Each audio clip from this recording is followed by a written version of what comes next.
Olá pessoal, aqui quem fala é o professor Andenberg para mais uma aula de Geografia do primeiro ano do ensino médio. Dessa vez é fazer um resumo, um guia, né, para vocês terem uma noção e entendimento de cada capítulo que vai cair na prova. Né?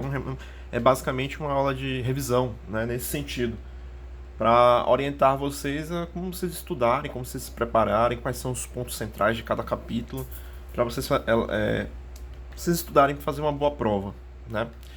Então vamos lá, galera. É o seguinte, primeiro eu quero salientar que a prova de geografia de vocês vai ser trabalhado muito por conta do que tudo aconteceu, né? Tudo que está acontecendo, né? Nem o que aconteceu, o que está acontecendo.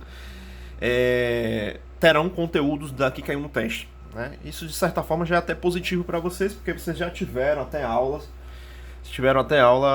presenciais sobre esses temas, mais o conteúdo que foi discutido em videoaulas aqui, que foi o conteúdo do capítulo 4, Geologia e Evolução da Terra e os Fenômenos Geológicos. Então é o seguinte, esse conteúdo, o primeiro conteúdo, o segundo conteúdo, terceiro e quarto, esses quatro primeiros aqui que vão cair, né, na nossa prova. Esse aqui é o primeiro, aí eu vou fazer um balanço logo desse primeiro conteúdo aqui, fazer uma, um,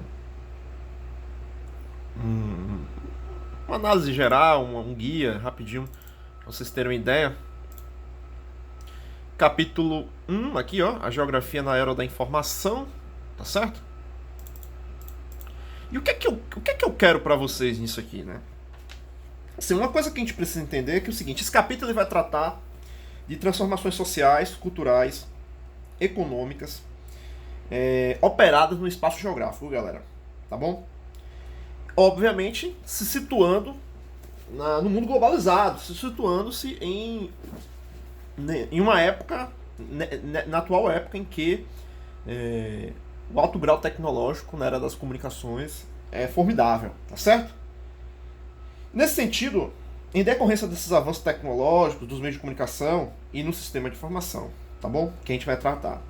Então vamos abordar o conceito de aborda o conceito de espaço geográfico e cyberespaço, considerando a evolução histórica do meio geográfico até o meio técnico científico informacional. Lembra lá? Meio natural, meio técnico e meio técnico científico informacional devem estar no caderno de vocês. Lembre-se disso. Então primeiro compreender o espaço geográfico, toda a transformação que o homem faz na natureza e o transforma, tá bom? E todas as suas, consequentemente, quando se trata do atual cenário, que é o meio técnico científico informacional, compreender todas as suas implicações no processo de globalização. E aí, quando eu falo disso, eu estou me referindo ao quê? À mídia, né? Estamos referindo aos grandes meios de comunicação, aos grandes grupos econômicos, o poder de manipulação, porque os grandes grupos econômicos estão atrelados à mídia, né? As limitadas possibilidades de informação dos diversos tipos, incluindo contra-informação, que é proporcionada pela internet. E o que é que vocês devem trabalhar, em modo geral, esse capítulo? Né? O que é que vocês devem extrair de modo geral? Quais são as façanhas aqui? Informação do espaço geográfico, o cyberespaço, que é uma extensão do meio geográfico, ou do espaço geográfico no meio virtual, né? Aqui, os meios geográficos, né? Vai lembrar o que é que está descrito assim acerca do meio geográfico? É o resultado das alterações que os seres humanos introduziram na natureza por meio das técnicas. Isso é o meio geográfico. Lá no primeiro momento do meio geográfico, meio natural, depois meio técnico, depois meio técnico científico informacional do qual nós estamos. Vamos lá, ó. Primeiro, a importância de entender o sistema de informação e das telecomunicações no contexto econômico mundial e relacionando o processo de globalização. Qual é o impacto disso? Qual é o impacto dessa era das informações no mundo globalizado? Como é que se dá isso? Né? O papel da mídia na formação da opinião dos veículos de grande imprensa dos mais poderosos grupos econômicos. Relacionar o meio técnico científico informacional, pessoal, com o desenvolvimento econômico e a hegemonia dos países detentores dos avanços tecnológicos. Isso é importante se situar nisso. Vale lembrar que os grandes países desenvolvidos, os grandes países capitalistas, eles são detentores dessa tecnologia, né? Analisar e discutir, pessoal, diferentes usos da forma da internet. Isso é importante vocês entenderem. Como é que é a internet hoje? Como é o papel dela para hoje? Essa reflexão na internet.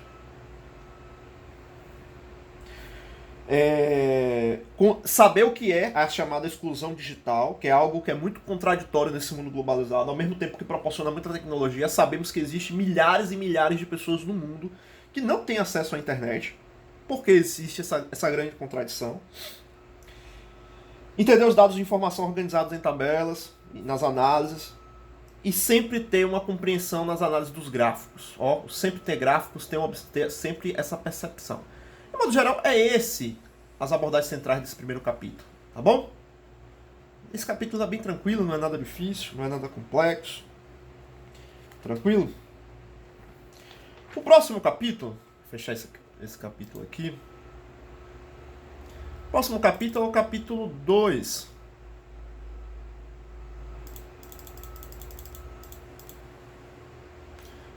Capítulo 2, a localização no espaço e os sistemas de informações geográficas. O que a gente vai querer sobre eles, né? Qual é a ideia desse capítulo? Primeiro, obviamente, nós estamos primeiro falando do SIGs, que é Sistemas de Informações Geográficas. Primeiro, inserir e entender as tecnologias do SIGs. Né? Posteriormente, entender as coordenadas geográficas e por aí vai. Para ter uma maior compreensão e a importância dessas tecnologias para as instituições governamentais, militares e pesquisa, e para nós seres humanos ter uma noção e uma dimensão da superfície terrestre, né? A importância dos sistemas de informação geográfica. Trata do uso desses sistemas pela geografia como uma nova base para o desenvolvimento da cartografia e da análise do espaço geográfico, pessoal. Tá bom? Aborda ainda os seguintes conceitos: os paralelos meridianos, zonas térmicas, estação do ano, coordenadas geográficas, fuso horário. Isso aqui é importantíssimo. Ter uma noção, ter uma compreensão, né, do que são os paralelos e latitudes. Ficam na horizontal, vale lembrar, tá bom? Horizontal, os paralelos e latitudes, e vertical, os meridianos e longitudes, né? Meridiano e o longitude. Tá bom? Vamos lá. O que esse capítulo deve... O que deve ser entendido com profundidade desse capítulo, né? Com base no que vocês vão estudar. É o seguinte. Primeiro, entender a importância dos SIGs para a humanidade, né? SIGs, Sistemas de Informação Geográfica. Tá bom? Entender a importância para o desenvolvimento das ciências espaciais, tá bom? Relacionar assessoramente o remoto e a produção de imagens com vistas verticais de partes da superfície terrestre, o quanto através dos satélites, o quanto é importante ter uma maior compreensão da superfície terrestre, que fomentada pelos sistemas de informação geográfica. Entender essas imagens, como são analisadas e a importância delas. A relação entre paralelos, latitudes, zonas térmicas, né? E a incidência solar nas diversas regiões da Terra durante o ano. Obviamente, estudar as estações do ano, como é que se dá esse processo. E como isso tem relação com as latitudes, né? Como isso tem relação com os paralelos, né? O processo de rotação e translação, isso é fundamental ter essa noção. Beleza? Além disso, relacionar meridianos, longitudes e fuso horários, desenvolvendo habilidades de calcular a hora de qualquer lugar do planeta a partir dos dados apresentados. Coisa que nós fizemos, né, na sala de aula, né? Aqui são coordenadas, fuso horário aqui, ó, fuso horário para ter uma noção. Fuso horário se baseia com o quê? Se baseia com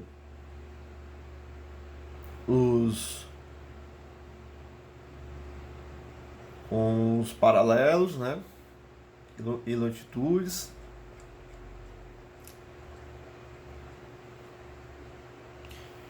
Compreender a importância do fuso horário, né? Principalmente hoje no mundo globalizado, qual a importância dela no mundo econômico, para a circulação de informações e por aí vai. A origem desse processo que inicia a partir do século XIX, né? As maiores compreensões, fruto do século XIX por conta da segunda revolução industrial. Primeiro, tem uma importante ter a capacidade de leitura de mapas, compreender os mapas, e também de entendimento dos textos.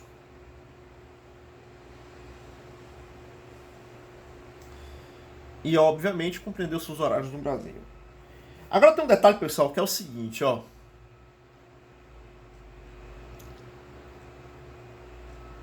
Aqui são os tipos, né, de sistema de informação geográfica. Uma coisa importante que precisa entender, o grande GPS. Imagens de satélites de uma mesma localidade, pessoal, em datas diferentes, ressaltando as transformações na paisagem, a importância do monitoramento ambiental, ela foi feita por tecnologias. E isso aí é importante vocês estarem cientes de como é e o quanto é importante. É outro conteúdo que não é difícil, não é complexo, que dá para vocês encaixarem direitinho aí no processo do estudo. Beleza? O próximo capítulo é o capítulo 3. Geoprocessamentos e mapas.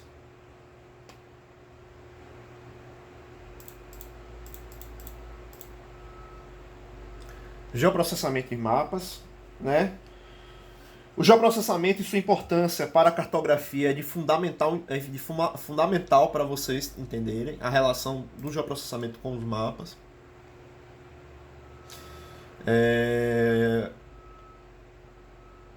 O geoprocessamento permite analisar esses elementos separadamente ou em um conjunto para elaborar mapas. O geoprocessamento, pessoal, é resultado do que?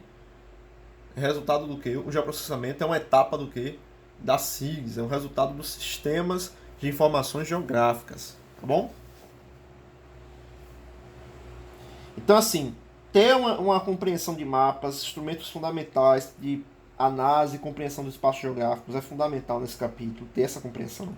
Saber os tipos de mapas que existem, mapas políticos, físicos, econômicos, demográficos. Aqui, quando vai se estudar mapas, vai ter detalhadamente quais são os tipos de mapas. Aqui, ó, mapas físicos, é o que? Aspectos naturais, a hidrografia, por aí vai. Político, limites territoriais, unidades políticas, fronteiras dos estados. Mapa econômico, referente ao solo, a compreensão da superfície terrestre, quais recursos naturais onde se encontra determinado local. Mapas demográficos, que está se tratando da distribuição da população de todo o território. E mapas históricos, para tentar demonstrar como era em determinados momentos históricos determinado território, tá bom? Ainda tem um outro detalhe, saber plantas e escalas, os tipos de plantas e escalas que é fundamental de vocês compreenderem, os tipos de mapas e por aí vai, escalas, né? E fazer também as distinções e comparações dos tipos de mapa que surgiram, principalmente os mapas de caráter eurocêntrico e por aí vai. Então, nesse sentido, o que é que, de modo geral, vocês devem fazer? Né? Primeiro, entender o avanço da cartografia na história e o papel do geoprocessamento atual no estágio da representação do espaço geográfico. O quanto o geoprocessamento, através dos sistemas de informação geográfica, que formulam mapas, que formulam representações da superfície terrestre, é importante hoje para a geografia e para a humanidade, para ter um entendimento sobre a superfície terrestre. Identificar os tipos de projeção cartográfica, fundamental. A capacidade de interpretação e análise dos mapas, como sempre, em geografia. Se você não sabe ler mapa, você vai ter muitas dificuldades em fazer uma prova, em ter uma noção de mapas e gráficos. Por isso que geografia é uma aliada da matemática, né? Compreender o desenvolvimento da cartografia na época das grandes navegações. que deu os primeiros passos da cartografia, os primeiros mapas lá no período das grandes navegações. Representação do relevo por meio das curvas de nível, lá nas plantas mais específicas, provavelmente no campo de relevo. Comparar mapas e imagens de satélite. Vale lembrar que os mapas são formulados hoje muito com base nas imagens de satélite. E ter uma postura, uma análise crítica, pessoal, em relação à escolha das projeções cartográficas que representam um determinado espaço. Durante muito tempo, se nós analisarmos o mapa mundi fica em cima quem? A Europa, né? Acima fica o que? A Europa. Olha lá o mapa mundi, como geralmente é representado. Acima é a Europa. Mas se nós olharmos o nosso planeta, pessoal, no universo, existe alguma base nele para dizer o que é cima e o que é norte? Não. Então essa é uma representação que eurocêntrica, onde os de cima são os de destaque, né? E até mesmo em alguns mapas, as extensões territoriais se destacam em maior abundância na parte de cima do que na parte de baixo, dando uma distorção sobre a real realidade da superfície terrestre. Distorcendo a real estrutura, a real território, né, da superfície terrestre. E calcular escalas de mapa, representar escalas numéricas e por aí vai. Isso é de grande importância vocês entenderem isso. Tá bom? Não é difícil também a representação cartográfica, vocês terem um entendimento. As plantas. Com calma vocês vão... Com calma vocês vão estudando. Uma outra coisa, galera, é o seguinte. É bom estar vendo esse vídeo, o bom é que você vai ao vídeo, pausa, dá uma lida. E aí, ó, pô, essa reflexão que o professor falou que é importante, vou reforçar, né? E outra dica que eu dou para vocês é que façam as questões objetivas, que eu acho que geralmente tem no final do livro, não sei como é. O problema é que eu tô aqui só no PDF, mas é capaz de existir no seu livro de vocês. Se não tiver, procure algumas informações de provas objetivas, né? Para começar a exercitar sobre o tema, para começar a se exercitar, porque como vai ser a prova, vai ser toda objetiva, para ter essa noção. Então vamos lá agora pro capítulo 4 e último, da qual eu fiz o vídeo aula, né? O que é que vocês devem fazer? Como vocês devem estudar esse capítulo 4? Né? Como é que deve ser entendido esse capítulo 4? Ó, primeiro, o capítulo 4, pelo próprio título, já tem uma ideia, que é a ideia da... já está nitidamente qual é a proposta do capítulo, né? A proposta do capítulo é entender a evolução da Terra,